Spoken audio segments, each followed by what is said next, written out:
Well, good morning, everyone. We've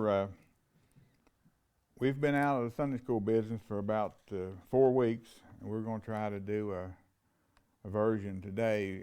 We're in Daniel, and we've missed a lot of the lessons. And of course, Daniel had a lot of visions that was explained, and we was able to not get to teach them. So this is the last one in it. So we're just going to do what we can do with it. And it covers about 2 chapters, so we're not going to try to do that either. We'll just probably cut it down a little bit and try to finish it up.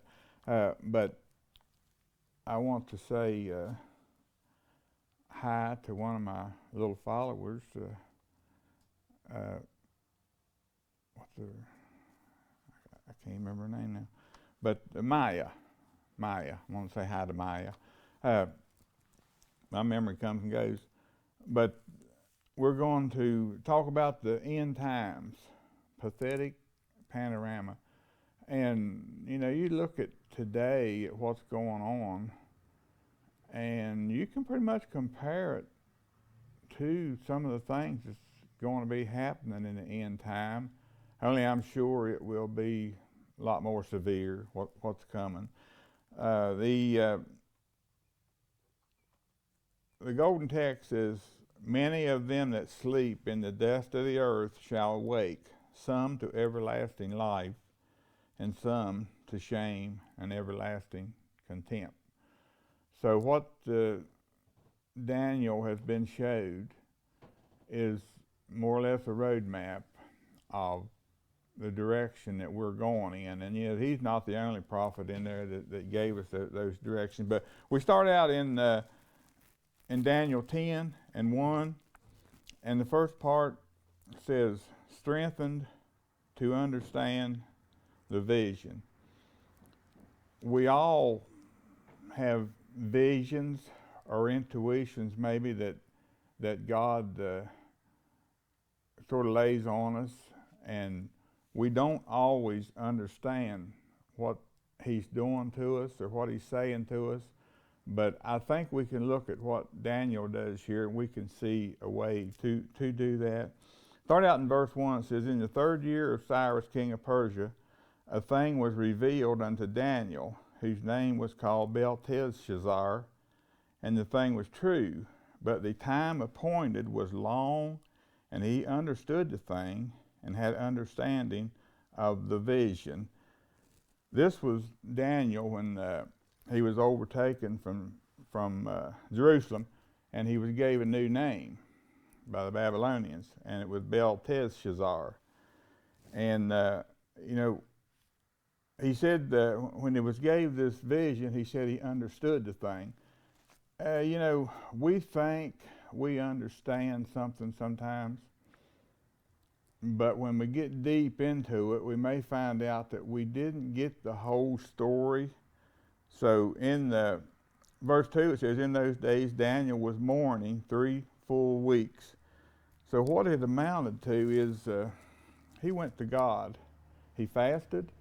It said he ate no pleasant bread, neither came flesh nor wine in his mouth, neither did I anoint myself at all till 3 whole weeks were fulfilled.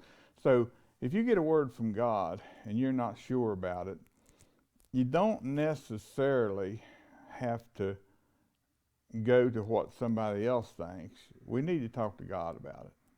And, and you'll find out here later as we get down there that God is listening, and he hears our request. Our prayers are maybe not be answered when we think they should be, but they are heard.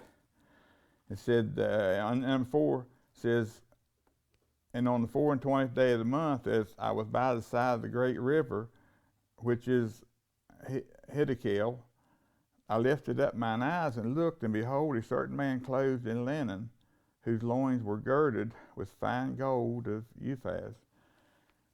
His body was like beryl, his face as the appearance of lightning, and his eyes as lamps of fire, and his arms and his feet like in color to polished brass.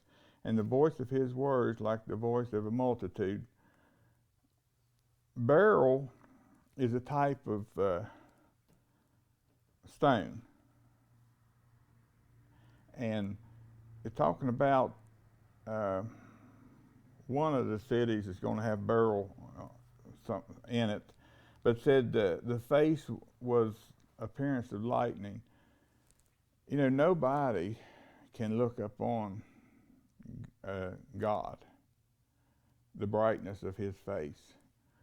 But this, and nobody in the text really knows who this was.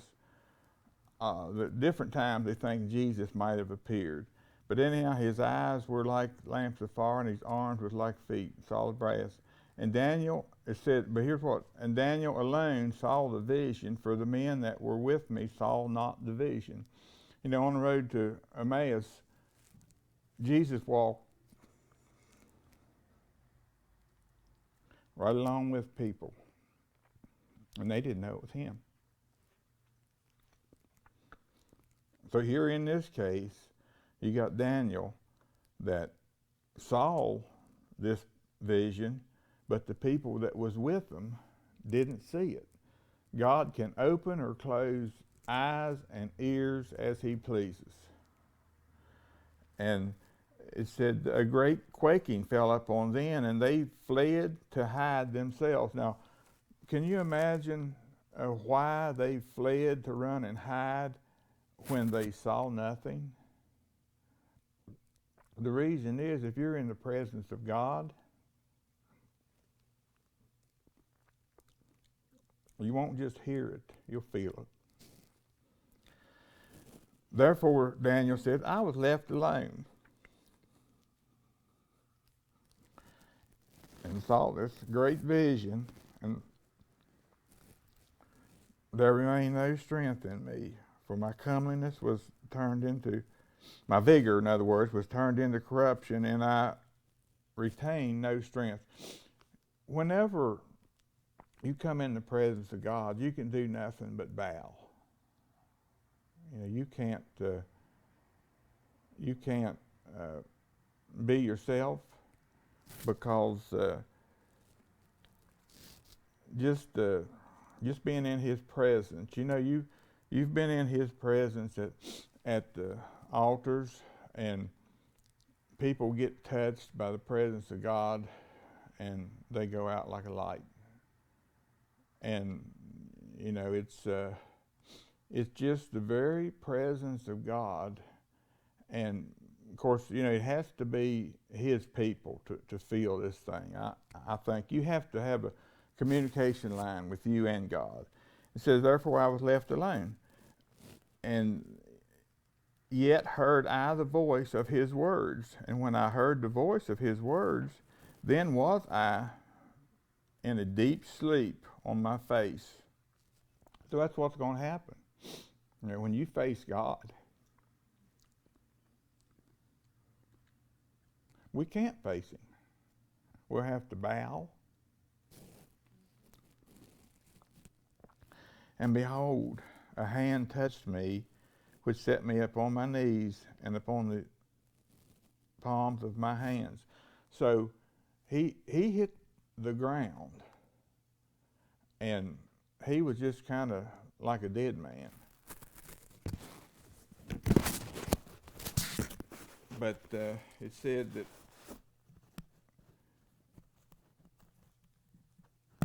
that hand put him up on his knees, and he said to me, Daniel, a man greatly beloved, understand the words that I speak unto thee, and stand upright, for unto thee am I now sent. And when he had spoken his words unto me, I stood trembling. So yes, with the presence of God and the touch of God. See, we need God's touch sometimes to know that he is there. We have to feel that touch.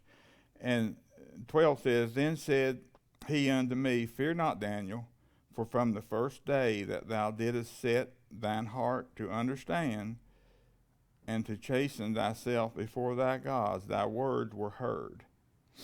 So he's telling him, he spent 3 weeks doing this. But he said, I heard the first prayer that you had for me. And you find out here in a minute, he was actually on his way. And sometimes we wonder why God don't answer prayers whenever we want. Well, sometimes it's just like in a ball game or something. You'll have some interference that will mess up the plan. It says, thy words were heard, and I am come for thy words. I'm here to explain to you what you heard, what you saw, and what's going to be happening. But here's what he said, but I was on my way. I heard you 3 weeks ago. But he said, the presence of the king of Persia withstood me 21 days. So the prince of Persia is evil. And somehow he managed to stop this person, angel, whatever it may have been, from getting there. But remember, no matter what we face, if the battle gets too tough, God will send out reinforcements. Because he said, but he said again, Michael, one of the chief priests, came to help me. And I remained there with the king of Persia. And he said, now, 14 says, I am come to make thee understand what shall befall thy people in the latter days. For yet the vision is for many days. To have a face-to-face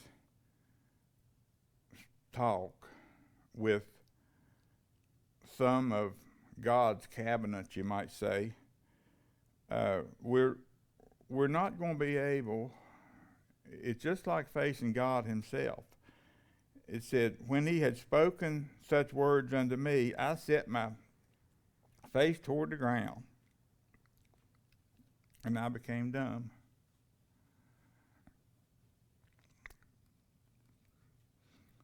Did you ever have a shock on your body when you just stood dumbfounded, they call it? That's what he became, dumb.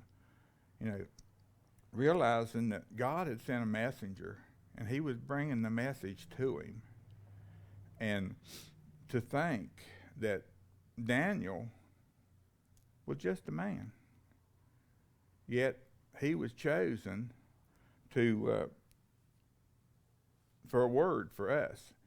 And you'll find out that this word was not just for then, but it's for times right up to the end time, because one day time will end. There will be no more time. It said, behold, one like the similitude of the sons of men touched my lips. Now when he fell down and was dumbfounded, then I opened my mouth and spake and said unto him that stood before me, O my Lord. So just think, maybe he did see him as Lord. Some says it could have been Elijah. Nobody knows. We're just guessing at that. But he considered him Lord. He said, O my Lord, by the vision my sorrows are turned upon me. Now, when we got a word for people, and it's great, it's going to uplift them, it's going to build them up, we love to carry that message. But when that message is probably not going to be good for a lot of people, and it's not, this message not going to be for the ones that turn away from Christ and don't accept him. He says, in 17, he says, for how can the servant of this my Lord talk with this my Lord? So Daniel's saying, I'm a servant of you, but how can I talk directly to you? you know, back when Christ died on the cross, the veil was ripped from top to bottom, and no hands touched it. God had it ripped, and we're able to go right into the presence of God and speak to it.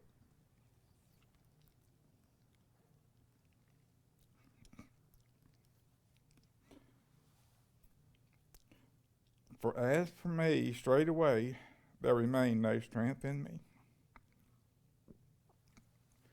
neither is there breath left.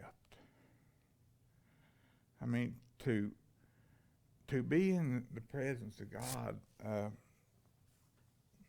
we don't know how we're going to be, how we're going to act, but we could know from this man that was a man of God that we're not going to be able to face God.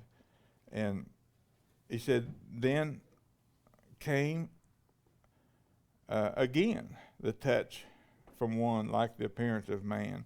And he strengthened me and said, O man greatly beloved, fear not. Peace be unto thee. Be strong, yea, be strong. And when he had spoken unto me, I was strengthened, and said, Let my Lord speak, for thou hast strengthened me. So we have to realize that God speaks to us all. But in order for him to speak to us, we need to accept him as our Savior. We need to be a child of his. We've got a lot of problems. I think 2 Chronicles 7:14 says, if my people who are called by my name, and you know, Christ, the word is in Christian. So that's why it says we're called by his name. And we have to realize that if my people who are called by my name will humble themselves and pray, he says, but there's one more thing besides just praying. You see, you can't pray over evil. You have to turn from your wicked ways. If you don't turn from your wicked ways, then he's not going to heal our land. But he said that he would hear from heaven, because everything we do and say is recorded in heaven. It's not in the book. It's not in the book of life, but there's books on each one of us.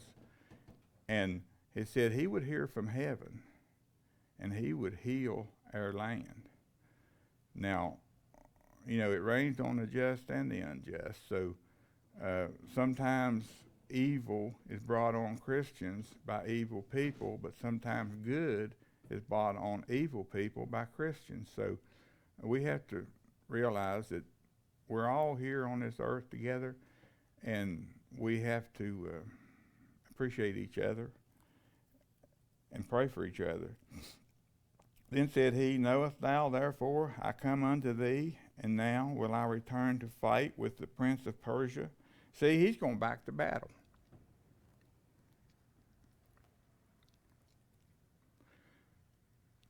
When we wake up in the morning, we may go back to battle.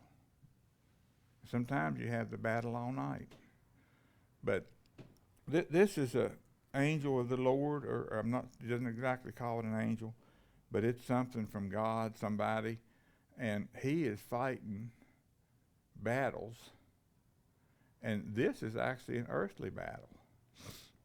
And Michael, you know, he was an angel.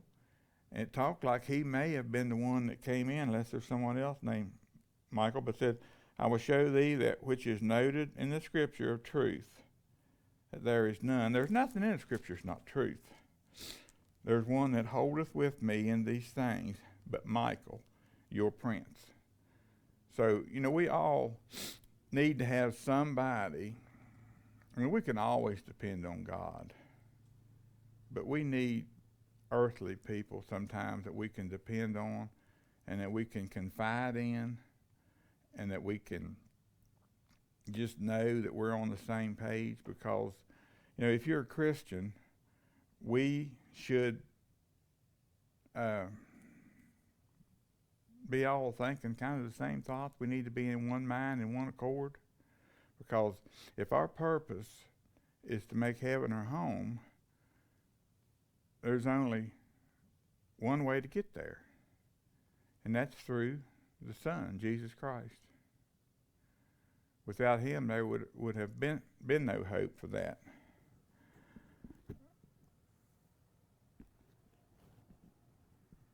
And now I'm just going to kind of talk about this other stuff, because I'm not going to continue reading all this stuff, because I don't want to bore anybody to death.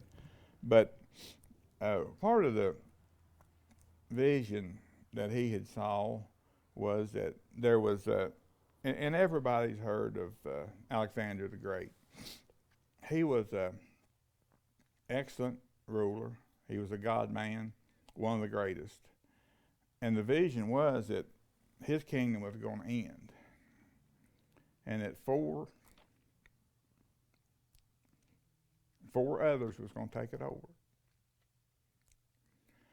And it was four of his cabinet that helped him rule the land anyhow. North, south, east, and west, they all took part of it. And I guess you could say they pretty much was going to destroy it. And that's what the vision was for him and for Daniel. But how would you like to have that message to take and give your people? That it's going to get worse. Just like what we've had going on here in the last month. It could always been worse. But one thing that I have saw is that people has pulled together, they have listened, they've used wisdom, and I think we need to continue using wisdom, because I think that we've got some godly leaders leading this country. Not all of them, but we've got some. And I think the way they've handled this virus has really brought the numbers down. And we have to be obedient. You know, without being obedient to God, we can expect nothing from him, because he wants obedience. But that was, and what happens is God's people will shine in darkness. You see, God's people is light. God is light. And if we're a part of him, we have to be light. So when times get bad, we know they can always get worse, but when times get bad, God's people stand out like a light. And people is watching other people's lives, especially sinners. They're watching Christians' lives. They say, well, now that's quite a shock on his system. How's he going to handle this? Or her, how's she going to handle this? They're watching. And I've heard people talk about this. I know what I'm talking about, that they've watched others, and I've watched others. I watched I wasn't with him, but I knew him, lose 3 children. I mean, I said if there was ever a Job, that would have somewhat been comparing to Job, but he had one child killed on a 4-wheeler. A little while later, one died with cancer. A little while later, a girl was killed in a car wreck. Now, could you deal with that? Well, we'd have to, but because it can always be worse. So anyhow, God's people has to shine in darkness. And one of the things that's going to happen in the end is that we're going to have a ruler wanting to be a one world ruler, and he is going to be completely godless. He completely rejects God. And there's people today that rejects God, but this one, he's going to reject God and have you worship him as God. And, you know, I remember Herod, his people stood before him and told him he had made a statement, and they said to him, they said, "This is not a man. This is a god." And within a short period of time, worms eat him. And you don't accept credit for what God does. You give credit where credit's due. It's just like today, churches all over the world, probably the world, I know the United States, are shut down. And that does not affect the ministry, spiritual ministry, of the church whatsoever. It really, I think it strengthens it, because this building, all the other $1 million buildings around, they just keep you warm and dry. Because right now, God said, where 2 or 3 are gathered together in my presence, there am I. So I don't care if we're in an outhouse somewhere. We've got 3 here today. And I feel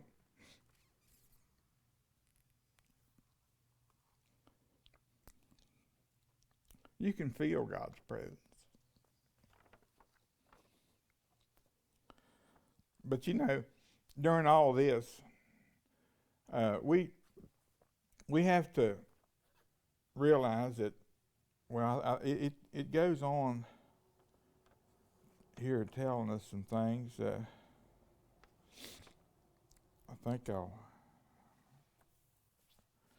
Let me read 12:1. It says, "At that time Michael shall stand up, the great prince shall stand for the children of the people, and there shall be a time of trouble, such as never was, since there was a nation, even to that time."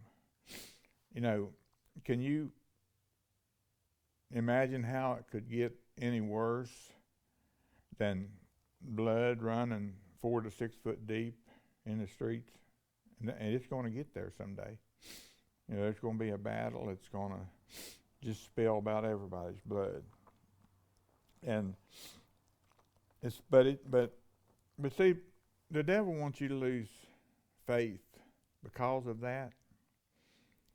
But that's when the strong stand up and make it be known who they are. It says, "At that time thy people shall be delivered."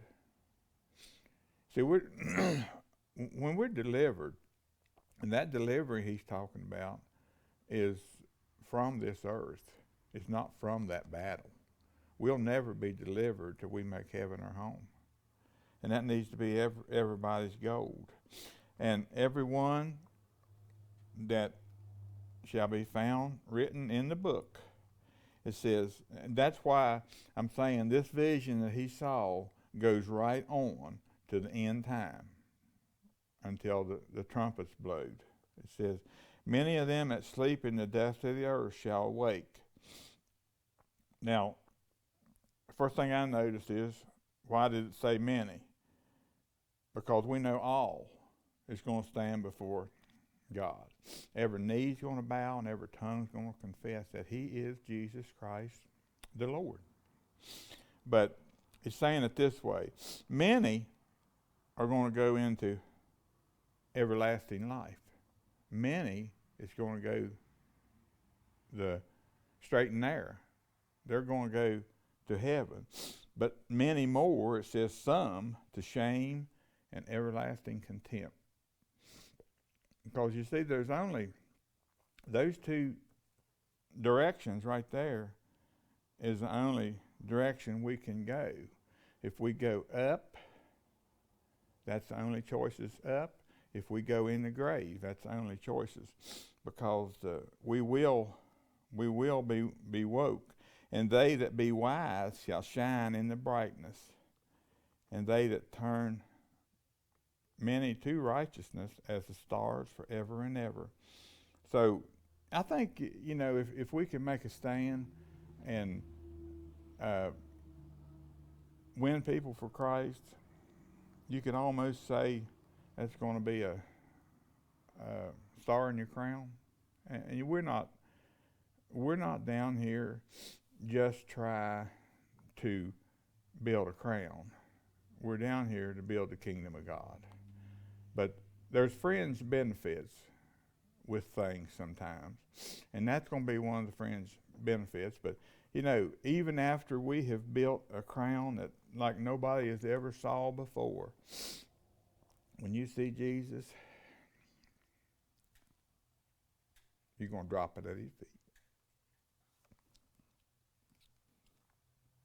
It means nothing. And, like wife has always said, and I've heard it said many times, the only thing that we'll get to keep is what we give away or what we send ahead.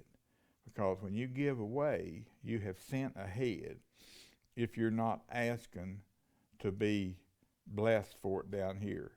Don't let your right hand know what your left hand's doing. Give to people in secret, in private, and make them wonder where it came from. Because if we give to people and we want glory for it, that's all we'll ever have. We need it laid up in heaven where rust and nothing can destroy it up there. It will be there waiting on us. And, there'll always be trials on this earth. But, and trials are to learn us something sometimes. But what I've had them show me is what I am. We don't know sometimes how much strength we have, but we go through trials, and a trial is not always just to change us. A trial sometimes is to show us who we really are. If you are really a child of God, Rose wrote a song here a while back, and I told her it would have been very appropriate. But we've been through trials, and I could stand here for hours and tell you about the trials we've been through, but I won't. But anyhow, every trial, sincere trial that we've been through, we've been gave a song out of it. And the last one was True Colors. They say, the old thing we say, what's in the well will finally come out. But when you get tested and tried, your true colors will come out, because we learn whether we are all for God or are we selfish. Do we just want everything our way? Now, when we go through this, we've got people that looks on. I've got people looks on at me, and they can see my problems that I can't see. But our true colors show so brightly whenever we're watching somebody go through a trial. So trial, and we had another song was Proving Ground, and it come through a great trial. This earth is only preparation to get us ready for heaven, because I said that whenever a machine is made, all companies has got what they call a proving ground, and they take it out and they mistreat it every way they can to find the weak points. Well, see, that's what the devil's doing to us. This is the proving ground for us right down here called earth, and he's testing us all that God will allow him to. And God allows him to do it sometimes because we need to know. We need to know what we're made of. We need to know what's how we're going to react in situations. So I'm not going to go on too much further. It says God shines in darkness. We covered that. But now it says, the third part says, the time of the end. And after all this had been done, I'm going to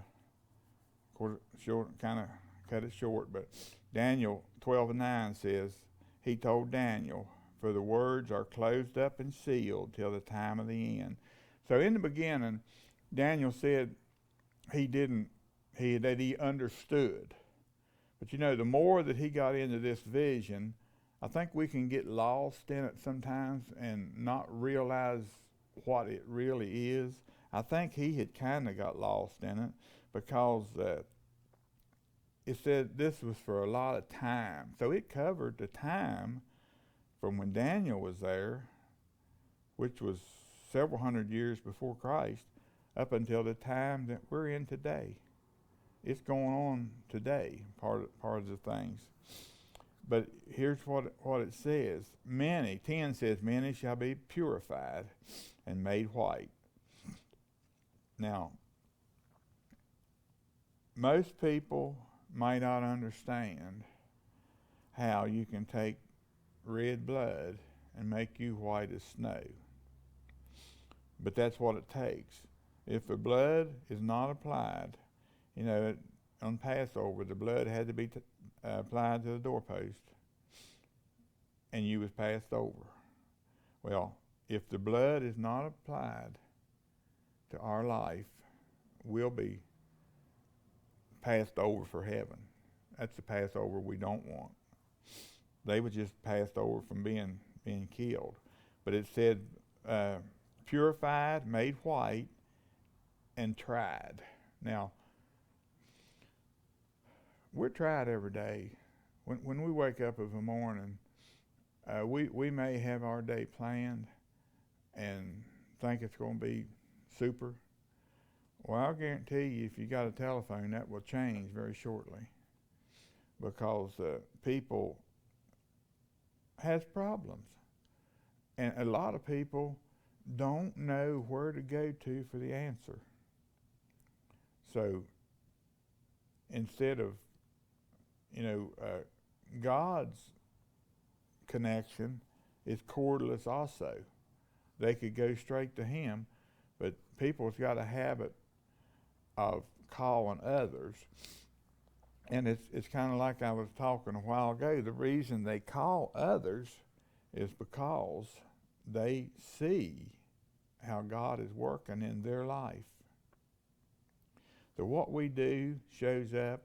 The world is watching us, and they think that you can get a prayer through for them, but God says let our needs be known, and I think that he knows already what we need. But it's kind of like a little TV show about the commercial, and the guy says, what'd you say? And he says, I love you, Dad. He said, I really heard it. I just wanted you to say it one more time. So sometimes we turn a deaf ear and we don't hear what God's saying. But